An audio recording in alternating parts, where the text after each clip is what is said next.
একটা পুরুষ মানুষ কিন্তু একটা জীবনকে পাল্টে দিতে পারে, আর একটা পুরুষ মানুষ কিন্তু একটা মেয়ের জীবন একদম নষ্ট করে দিতে পারে। তবে এখান থেকে কিছু মেয়েরা অনেক বেশি সুখে থাকে, এখান থেকে কিছু মেয়েরা অনেক বেশি কষ্টে থাকে। হ্যালো, আসসালামু আলাইকুম, welcome back to my page. সকাল সকাল তো প্রতিদিনের মতো উঠে গেছি, আর এদিকে তো উঠে খাওয়া দাওয়া করে একদম রেডি হয়ে পড়ছি। আমার সকাল হওয়ার আগে কিন্তু আমার মেয়ের সকালটা অনেক বেশি আগে হয়ে যায়, মানে অ্যালার্ম দিয়েই কিন্তু ঘুমায়। আমি তো ওর স্কুলে অত্যাচারে একদম ঘুমাতেই পারি না, মানে অ্যালার্মটা এমন মাথার কাছে রেখে দেয়। অ্যালার্ম মাথার কাছে রাখলে কি আর ঘুমানো যায়? শান্তি করে যে 2-1 মিনিট ঘুমাবো তারও কোনো উপায় নেই। এদিকে তো যাই হোক সব কাজ সেরে কিন্তু একদম রেডি হয়ে পড়ছি, আর এখন বাজে মোটামুটি 8:30টার মতো। আমাদের এখানে তো প্রচুর ঠান্ডা পড়ছে, মানে গত কয়েকদিন ধরে এত বেশি ঠান্ডা পড়ছে যে সকাল সন্ধ্যা প্রচুর পরিমাণে ঠান্ডা লাগে। তো সকালের মধ্যে একবারও জানালা দরজা খুলিই না, কারণ যখন স্কুলে যাব তখনই কিন্তু খুলে এরকম দেখি। স্কুল শেষ করার পর বাসায় এসে তো আমি একদম পুরাই চমকে গেছি। আমাদের ভাইয়া তো একদম দেখি বাজার টাজার করে নিয়ে আসছে, আর এখানে তো বাজারে শুধু করে নিয়ে আসেনি, সবকিছু রান্নাও করে ফেলছে। আমি তো স্কুল থেকে আসার পর ড্রেসটা কোন রকম খুলছি, আমি তো একদম পুরাই চমকে গেছি এরকম একটা অবস্থা দেখে। এখানে তো এসে দেখে রান্না করছে আজকে ডাল ভাজি, আর এখানে 2টা ডিম সেদ্ধ করছে, মানে ভর্তা করবে, ডিম ভর্তা। তারপরে তো দেখতেছে এখানে কিছু সবজিও কিনে নিয়ে আসছে,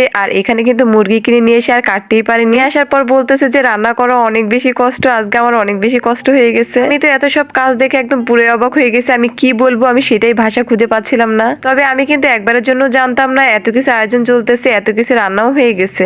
যেহেতু ছেলে মানুষ আসলে মুরগির মাংসটা কিন্তু একদমই কাটতে পারে না, এটা আমার জন্য রেখে দিছে। এদিকে তো আপনাদের ভাই একদম রান্না টান্না করে অস্থির করে রাখছে, তবে সবজিগুলো কিন্তু এখনো তোলেনি। এই মানুষের কাজের সিস্টেম আর পুরুষ মানুষের কাজের সিস্টেম কিন্তু পুরোটাই আলাদা। তবে এমন ভাগ্য কয়জনের হয় যে বউয়ের জন্য আসলে রান্না টান্না করে সবকিছু রেডি করে রাখে। এমন একটা হাজবেন্ড কিন্তু সত্যি আসলে ভাগ্য করে পাওয়া যায়, যে নাকি আসলে সবকিছু রেডি করে রাখে, বউয়ের কষ্ট হবে বিধায়। আল্লাহ তাআলার কাছে আসলে লাখ লাখ কোটি কোটি শুকরিয়া আদায় করি। টাকা পয়সা যদিও কম থাকে, ভালোবাসার কিন্তু আমাদের ঘরে একটু কমতি নেই। এদিকে তো মেয়েকে বিকালে একটু সময় দিচ্ছি, কারণ আসলে কিন্তু আমি আর আমার মেয়ে বিকাল বেলা সবসময় একটু ঘুরতে বের হই। সারাদিন যেহেতু পড়াশোনার উপর থাকতে হয়, এই জন্য কিন্তু বিকাল টাইমটা আমার মেয়েকে একটু সময় দিই। যদিও আজকে মাদ্রাসাটা একটু তাড়াতাড়ি ছুটি দিয়ে দিয়েছে, এই জন্য কিন্তু আমরা একটু খেলাধুলা করতে পারতেছি। আমার মেয়ে কিন্তু আসলে একদমই সময় পায় না খেলাধুলা করার জন্য। আমরা যখন ছোট ছিলাম তখন কিন্তু অনেক বেশি খেলাধুলা করতাম, তবে যদিও এখনকার বাচ্চারা কিন্তু এসব খেলা বুঝবেই না। আসলে আমরা অনেক ধরনের খেলা খেলতাম, এখনকার বাচ্চারা তো ফোন ল্যাপটপ টিভি এগুলো ছাড়া কোনো কিছু বুঝেই না। আমাদের সময়কার সময় কিন্তু অনেক বেশি অ্যাক্টিভিটি খেলা খেলতাম, যেগুলো আসলে এখনকার বাচ্চারা বুঝতেই পারবে না। মেয়েকে যদিও অনেকটা সময় দেওয়ার চেষ্টা করি, তারপরে যেহেতু পড়াশোনার জন্য হয় না, তারপর আমি বিকাল টাইমটা কিন্তু একটু খেলাধুলা নিয়ে একটু ব্যস্ত থাকার চেষ্টা করি। এদিকে তো দুপুরবেলা আপনাদের ভাই বলছে আমি যেহেতু সবজি রান্না করছি দুপুরে, তুমি কিন্তু রাতে মাংসটা রান্না করবা। তো কিছুটা মাংস রেখে দিছি, আর কিছুটা মাংস কিন্তু আজকে রান্না করব। এখানে তো মাংসটা একদম খুব সুন্দর করে আমি ধুয়ে রেখে দিছি, আর এখানে কিন্তু পেঁয়াজ টিয়াজ সবকিছু কেটে নিয়ে আসছি, পেঁয়াজগুলো দিয়ে দিলাম, আর এখন কিন্তু তেলটা দিয়ে দিব।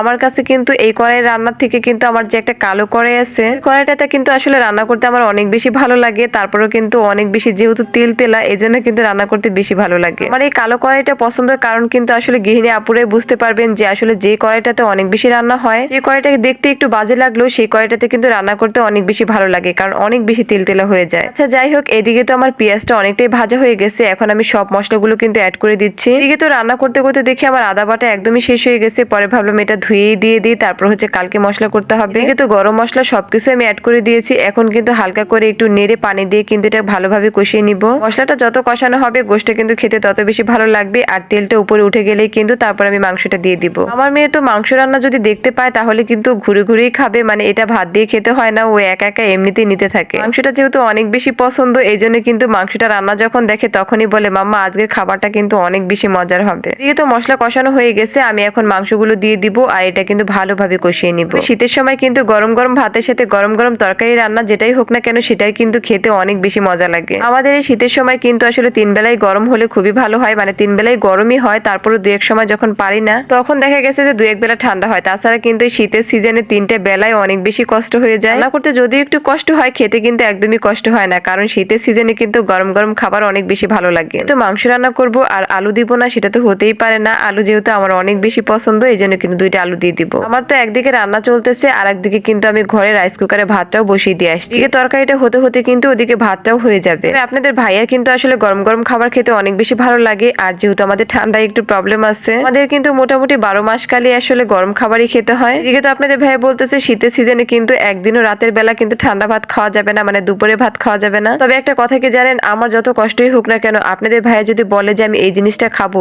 সেটা না করা পর্যন্ত কিন্তু আমার জানে আর শান্তি হয় না। একে অপরের মনটা যখন যে বুঝে তখনই কিন্তু সেই সংসারটা অনেক বেশি সুখী হয়ে যায়। স্ত্রীর সম্পর্কের মধ্যে কিন্তু কখনোই টাকা পয়সার সম্পর্ক থাকে না, এটা থাকে মধুর এবং ভালোবাসা। সুখে থাকা এবং শান্তিতে থাকা দুটোই কিন্তু আলাদা ব্যাপার। আপনি যদি টাকার বিছানার মধ্যে শুয়েও স্বামীর ভালোবাসা না পান তাহলে কিন্তু সেটা কখনোই শান্তির না, সেটা শুধু সুখের। স্বামীর ভালোবাসা পেয়ে যদি আপনার টাকা পয়সা কমও থাকে তাও কিন্তু সেটা সুখের না, সেটা অনেক বেশি শান্তি। টাকা পয়সা কম থাকুক তবুও কিন্তু অনেক সুখে আছি। জীবনটা যেহেতু অনেক বেশি ছোট এজন্য কিন্তু সম্পর্কগুলো মধুর হলে অনেক বেশি ভালো লাগে। যাই হোক, অনেক কথা বলে ফেললাম। এদিকে তো রান্নার ফাঁকে চাও তৈরি করে নিছি, আপনাদের ভাই বলতেছে একটু নাস্তাও দাও। আমি তো এদিকে রান্না করতে করতে নাস্তার কথা ভুলেই গেছি। এই ছিল সন্ধ্যার নাস্তা। যাই হোক, সবাই ভালো থাকবেন, সুস্থ থাকবেন। আল্লাহ হাফেজ।